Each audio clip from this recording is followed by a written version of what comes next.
Ẹ kú dédé ìwòyí gbogbo ẹ̀yin olólùfẹ́ Olóyinka TNT, ẹ kú bójú ọjọ́ ṣe rí. Ṣẹ́rí tí bá ti sọ̀rọ̀ lórí ìkànnì yìí tó bá dàbẹ̀ ní pé bíyá ọ̀pọ̀lọpọ̀ yẹn má rò bíyá mò ń support ọkùnrin. Tẹ́ bá rí mi tí bá ń tara lórí ọ̀rọ̀ àwọn ọkùnrin. Anytime tẹ́ bá ti rí mi tí bá ti ń sọ̀rọ̀ lórí àwọn ọkùnrin pé wọ́n ń jìyà nǹkan kan, pé nǹkan tóbìnrin ń ṣe fún wọn, ẹ jọ̀ọ́ ẹ máa get ẹ wípé ọkùnrin tó bá wà responsible ni mò ń sọ. So kò ní ìkẹ́ máa argue pé àwọn ọkùnrin ló burú jù, àwọn ọkùnrin tó bá wà responsible ni mò ń sọ wípé ṣó yẹ kóbìnrin máa fìyà jẹ. Ẹ jẹ́ kí n sọ kinní kan fún yín. Mo mọ̀ pé àwọn ọkùnrin míì, mo mọ̀ pé ọ̀pọ̀lọpọ̀ ọkùnrin ò wà responsible. Ọkùnrin tí ò bá wà responsible, ó yẹ kó jìyà lọ́wọ́ obìnrin torí pé kò lè get best out of obìnrin. Obìnrin tó bá wicked sí, ó lè gbin ìkorò kó fi ká dúdùn. So tí bá ti ń sọ̀rọ̀ lórí pé àwọn ọkùnrin ń jìyà ẹ̀ ń fọkọ yín lẹ̀, àwọn ọkùnrin tó bá wà responsible ni mò ń sọ, tí mo dẹ̀ mọ̀ pé ọ̀pọ̀lọpọ̀ wọn náà ló ń jìyà lọ́wọ́ àwọn obìnrin. So ẹ má máa try láti máa defend torí mi ò ní sọ wípé ọkùnrin tó ń ba obìnrin nínú jẹ́ àbí tó fìtìnà tí obìnrin, mi ò ní sọ wípé kí obìnrin máa múnú ẹ̀dùn. Mo mọ̀ pé àwọn ọkùnrin kan wà tẹ́ pé wọn ò wà responsible, ṣùgbọ́n ṣó yẹ kí onínúure kó tún máa kú sípò ìkà. Ẹ má dẹ̀rù pé mi náà mi ò ti la àwọn nǹkan kan kọjá. Tó ti yé yín, ẹ má fi pé bí àmì ò ní tèmi. Ẹ má fi pé ó wà ro 0000 fún mi pé mi ò ti la àwọn nǹkan kọjá. Báwo lẹ tiẹ̀ ṣe mọ̀ wípé ọ̀pọ̀lọpọ̀ nǹkan tí mò ń sọ mi ò ti experience ẹ̀? Báwo kí lẹ lè fi establish ẹ̀? Báwo lẹ ṣe mọ̀? So tí bá ti ń sọ̀rọ̀ tí mò ń try láti sọ, ẹ máa mọ̀ wípé àwọn ọkùnrin tó wà responsible tí wọ́n ń jìyà lọ́wọ́ obìnrin, àwọn ni mò ń sọ. Mo ò tiẹ̀ ní mẹ́nu lé ọkùnrin tí ò wà responsible rárá, nítorí pé òṣùwọ̀n tó bá fi wọ́n fúnyàn náà ló máa fi wọ́n fún ẹ padà. Tó o bá gbin nǹkan tó da sínú obìnrin, obìnrin ò lè shoot nǹkan tó da síta fún ẹ. Òun ló wá mú mi fẹ́ sọ ọ̀rọ̀ yìí wípé ìjẹ́ ọ̀pọ̀lọpọ̀ ọkùnrin ò ní jìyà ọjọ́ alẹ́ báyìí. Torí ẹ̀yin ọkùnrin, pàápàá ẹ̀yin tí ẹ wà responsible àti ẹ̀yin kankan tẹ́ wà responsible, àwọn obìnrin kan wà bitter nípa yín. Ọ̀pọ̀lọpọ̀ obìnrin ló wà bitter pẹ̀lú yín. Àwọn kan ní against yín pé ẹ gbẹrù lórí àwọn. Àwọn kan tó tiẹ̀ tún wà responsible nínú yín, tó ń ṣe ẹ̀tọ́ ilé, tó ń ṣe ẹ̀tọ́ obìnrin lórí obìnrin, tó ń ṣe ẹ̀tọ́ fún àwọn ọmọ, tó ń ṣe gẹ́gẹ́ bí ó yẹ kí ọkùnrin ṣe máa ṣe. Ṣùgbọ́n ọ̀rọ̀ àlùfàǹṣá, ọ̀rọ̀ kò bá kùn gbé, ọ̀rọ̀ tí ò yẹ kí ẹ máa sọ sí obìnrin. Mo máa ń sọ wípé àwọn nǹkan kan wà tó jẹ́ wípé ọkùnrin ò gbúdọ̀ sọ fún aṣẹ́wó tó lọ fẹ́ ní hòtẹ́ẹ̀lì dépò obìnrin tó bímọ fún ẹ tó wà nílé ẹ. Àwọn ọ̀rọ̀ tí etí gbọ́ tí ikú gbọ́ tí ẹ di nínú ẹ̀yin tẹ́ wà responsible náà, tẹ́ máa ń sọ fún ìyàwó yín látara ìkóra ẹni níjàánu. Imagine kó o mọ bá o kúkúrò kó kúnlẹ̀ kó tó gbẹ̀pà sí. Ọkùnrin mi rí orí background ìyàwó ẹ̀ ńlẹ̀ pé kò ń ṣe background tó lówó lọ́wọ́, kò ń ṣe background tó da tó rí, ìwọ ló gbéyàwó dìde. Ìyẹn ni wàá máa fi èébú ara, ọ̀rọ̀ ara wàá máa fi sọ̀rọ̀ síyàwó. Ìmí á pè ìyàwó ẹ̀ láṣẹ́wó. Ìmí ọ̀rọ̀ àṣírí tó ń dùn obìnrin lọ́kàn, bóyá tóbìnrin rò pé jẹ́ kó ń tètè sọ fọ́kọ òun kó má lọ gbọ́ níta. Nǹkan tó ti ṣẹlẹ̀ sóbìnrin rí past obìnrin pé jẹ́ kí n sọ fún, ó lè lọ gbọ́, kò ní dá kó lọ mọ̀ kó sọ fún. Ìjọ́ tẹ́ bá jà, wàá mú ọ̀rọ̀ yẹn wàá fi bú ìyàwó ẹ̀. Àwọn obìnrin wà bitter nípa yín ni mo sọ pé ṣé ọ̀pọ̀lọpọ̀ ọkùnrin ò ní jìyà ọjọ́ alẹ́ báyìí. Nítorí mi ò dárúkọ obìnrin torí mo mọ̀ pé ókè bí mo ṣe wà yín sí mi ò ní bàbá mọ́, àmọ́ mi ò fi ìyá mi lẹ̀. Ìyá mi ò dẹ̀ bí púpọ̀, ṣùgbọ́n ọmọ kan bíi 1 million ni mo jẹ́ lọ́wọ́ ẹ̀. Mi ò fi ìyá mi lẹ̀. So tó bàbá mi bá wà láyé gan, bó bá ní bí ìyá mi bá ṣe bí nǹkan kan bá ṣe ìyá mi, mo máa dúró tì í ni. Tí nǹkan bá ṣe ìyá mi tó bá ṣe bàbá mi, Ọlọ́run kan ti fi súrà yẹn sáàárín ìyá àti ọmọ. So àwọn ìyá nígbà míì, àwọn ọmọ máa ń rescue wọn. pé ta ló fẹ́ rescue bàbá ju ìyàwó lọ. Ìyàwó náà rèé lẹ rojú rere ẹ̀ yìí. Ìyàwó rèé lẹ rojú rere ẹ̀ yìí. Kò dẹ̀ sí ni bó bá kọ̀ bó bá dàgbà àgbà dà ẹ́. Gbogbo nǹkan tá ní lẹ́yà ara wa yìí gbogbo ẹ̀ ló máa padà síbi tó ti wá lẹ́yọ kọ̀ọ̀kan nígbà tí ọjọ́ bá ti ń dalẹ̀. Ẹyọ kọ̀ọ̀kan ní gbogbo ẹ̀ máa padà. Ìrìn àjò tá rìn wá òun ni lábẹ́ ẹ̀yà wa wọ́n bí wa láti inú òbò. Wọ́n dẹ̀ bu wa apá pé ẹsẹ̀ pé ojú pé bọ́ọ̀tọ̀ ìrìn àjò oríṣiríṣi lẹ́lòmíì máa rìn padà lọ síbi tó ti wá. Ìmí á lose ojú, ìmí á lose ọwọ́, ìmí á lose eyín, ìmí á lose ẹnu, ìmí á lose ọpọlọ. Kò ní lè ronú mọ́, ọpọlọ ò ní ṣiṣẹ́ mọ́. Àìmọye àgbàlagbà míì tí wọ́n máa tọ̀ síra tẹ́ pé tampers náà máa lò tán máa ṣe sára tẹ́ pé tán bá rí ẹni tọ́jú wọn wọ́n á máa rùn ni. À ń bá wọn wọ mọ́tò everywhere níbí báyìí. Tán bá rẹ́ni tọ́jú wọn wọ́n máa rùn ni. Àwọn bíbá tẹ̀ rẹ́ni tọ́jú wọn pẹ̀lú ẹ̀ náà ọwọ́ Ọlọ́run náà wà. Ká tó máa ní ẹni tí ò rán ẹni tọ́jú ẹ̀ rárá. Mi ò sọ pé bẹ́ẹ̀ náà ni gbogbo ìrìn àjò máa rí mọ́. Mo kàn fẹ́ kẹ́ mọ̀ pé bá a bá dàgbà bó bá kọ̀ bó bá dàgbà kò sí iye plastic surgery tó lè ṣe. Kò sí iye ìdí tó lè ṣe. Kò sí iye ojú facelift tó lè ṣe tó bá yá àgbà dà ẹ́.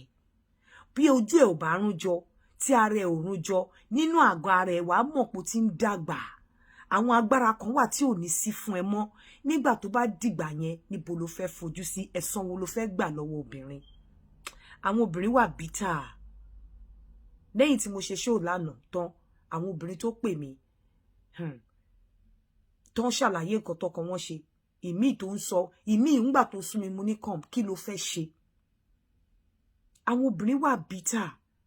Pàápàá ẹ̀yin ọkùnrin ìmí tẹ́ ń ṣojúṣe yín ṣùgbọ́n tí ọ̀rọ̀ ẹnu yín ò dáa.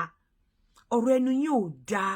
Kò sọ̀rọ̀ tẹ́ lè sọ fún ìyàwó yín, kò sọ̀rọ̀ tẹ́ lè sọ fún àwọn ẹ̀yin tẹ́ ń ṣojúṣe yín gan ẹ sì ń struggle látara ọ̀rọ̀ ẹnu yín tẹ́ ti sọ tí obìnrin ò dẹ̀ gbàgbé. Kámbèlè tẹ ẹni tí ò wà responsible rárá níbo ló fẹ́ fojú sí lọ́jọ́ alẹ́. Ẹ̀rù ikú kò bà mí tó ẹ̀rù ọjọ́ alẹ́. Tí téèyàn bá ń sáré ìgbéyàwó mo máa ń wò ní ọjọ́ alẹ́ gangan ló yẹ kóbìnrin lọ́kùnrin kọ́kùnrin lóbìnrin jù. Ẹ̀rù kú ò bà mí torí téèyàn bá kú èèyàn ti kú lẹ́ǹkan lọ́hùn fi kú bóyàn láṣìírí. Ó bẹ́tà ju pé kéèyàn dọjọ́ alẹ́ kó máa ráre kó má réyàn pé ṣẹ̀dẹ̀ ráwọn ọmọ tá à ń bí wọn ò lè inconvenient ara wọn fún anybody. So má rò bóyá òun tọ́jú wọn tó bá dọjọ́ alẹ́ wọ́n wá jókòó tiẹ̀ wọn ò ní fi fámìlì wọn lẹ̀. Ṣé mi fi fámìlì tèmi lẹ̀ lọ jókòó ti ìyá mi ṣe bí mò ń send nǹkan ni. Wọn ò ní fi fámìlì wọn lẹ̀ wá jókòó tiẹ̀.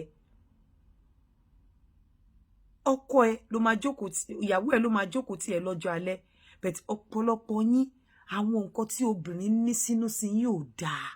Bẹ́ẹ̀ nǹkan tó wá yà mí lẹ́nu ni wípé mi ì fẹ́ sọ gbogbo ẹ̀tàn nísìn. In tó yà mí lẹ́nu ni wípé ẹ̀yin obìnrin tẹ́ ẹ̀ harbor bitterness nínú yín. Kí lẹ jókòó síbi tí ẹ ò wà happy fún? Tẹ́ ní adúrú bitterness nínú ọkàn yín. Tí ẹ mọ̀ wípé ẹ wà happy ẹ dẹ̀ love ọkọ tẹ́ ẹ wà lọ́dọ̀ ẹ̀. Àpẹẹrẹ pé ọkùnrin máa jìyà lọ́wọ́ yín lọ́jọ́ àwọn ọkùnrin máa jìyà lọ́wọ́ yín lọ́jọ́ alẹ́ nìyí. Kí ló dé tẹ́ ẹ move on? Tí ẹ wá happiness lọ síbòmí. Mo ń sọ fún yín. Èmi typical example ni mí. Téèyàn kan bá sọ fún ẹ wípé o lè rí happiness kankan níbì kan irọ́ ló pa fún ẹ.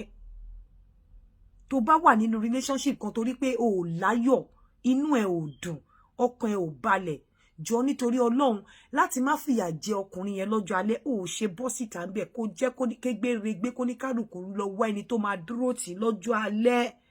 Ẹ̀yin ọkùnrin yìí àwọn obìnrin yìí ọ̀pọ̀lọpọ̀ obìnrin yìí ò mà ìyà ìmàlẹ́ máa jẹ lọ́jọ́ alẹ́. Ọ̀pọ̀lọpọ̀ yín tí kú bá tọ́lọ́run bá fi kú bò yín láṣìírí ó máa pè yín ju pé nígbà tí gbogbo ẹ̀yà ara bá ti ń padà lọ síbi tó ti wá díẹ̀díẹ̀ tí ẹ ò ní rálábàárò tí ẹ ní rí ẹni tó máa kẹ́yìn tí ẹ ní rí tí ó gbáyé pé gbà yẹn ni àwọn obìnrin máa mú ẹ̀ṣẹ̀ yín wá sí ìrántí. Èèyàn bí irú èmi nísìn téèyàn bá ṣe nǹkan fún mi tó bá hurt mi emotionally mo wá ń find it ó máa ń wù mí kí n gbàgbé bọ̀ mi ò kí n lè gbàgbé àfi tó bá rí format ọpọlọ mi. Téèyàn bá tó bá hurt mi wá kí yẹn mi ara mi ò kí n lè gbàgbé. So ó pè mí kí kúrò nínú marriage yẹn kó lọ wá ẹlòmíì tó máa lè tọ́jú ẹ̀ torí I won't be able to put in my best nígbà tó bá need mi mi ní respect ẹ̀ mọ́, kò ní jọ mí lójúmọ́. So mi ní lè káràmásìkí ẹ̀. Èmi dẹ̀ máa ń love gan. Mi ní lè káràmásìkí ẹ̀ bó ṣe yẹ kí n káràmásìkí ẹ̀ nítorí pé mo ti wà bitterness ti wà nínú mi. Mi ò dẹ̀ lè gbàgbé. Mo dẹ̀ mọ̀ pọ̀pọ̀lọpọ̀ obìnrin lára àwọn tí mo bá sọ̀rọ̀ lánàá ni wọ́n nírú ẹ̀ lọ́kàn. Ẹ̀yin ọkùnrin báwo lẹ ṣe fẹ́ ṣe? Gbogbo ẹ̀yin tẹ́ mọ̀rọ̀ àlùfàǹṣá sọ fún ìyàwó yín báwo lẹ ṣe fẹ́ ṣe? Àwọn obìnrin yóò máa gbàgbé. Gbogbo ẹ̀yin tẹ́ ti gba ẹrù lórí àwọn obìnrin yín. Gbogbo ẹ̀yin tẹ́ ti ọ̀tọ̀ obìnrin yín wọ́n wí ọ̀jẹ̀rà pàápàá ẹ̀yin ọkùnrin tẹ́ wà responsible. Ẹ̀yin kan tẹ́ dẹ̀ wà responsible jẹ́ pé ọ̀rọ̀ àlùfàǹṣá ọ̀rọ̀ kò bá kùn gbé ẹ ti fi gbin bitterness ẹ ti fi gbin ìkorò sínú ayé obìnrin tó jẹ́ pé wọn ò lè gbàgbé mọ́. Báwo lẹ ṣe fẹ́ ṣe? A máa mú ètò yẹn wá lénìí. Ẹ̀yin ọkùnrin kẹ́ wá wo bí àwọn obìnrin ṣe wà bitter sí yín. Ó dẹ̀ ń jẹ́ kẹ́rù yín máa bà mí. Ó ń jẹ́ kẹ́rù máa bà mí fún yín. Pàápàá ẹ̀yin tẹ́ wà responsible àti ẹ̀yin tẹ́ wà responsible ṣùgbọ́n tí àgógó ẹnu yín ẹ ò lè kóra yín ní ìjánu tí ò sí ọ̀rọ̀ tẹ́ ò lè sọ fún ìyàwó tẹ́ ń dó.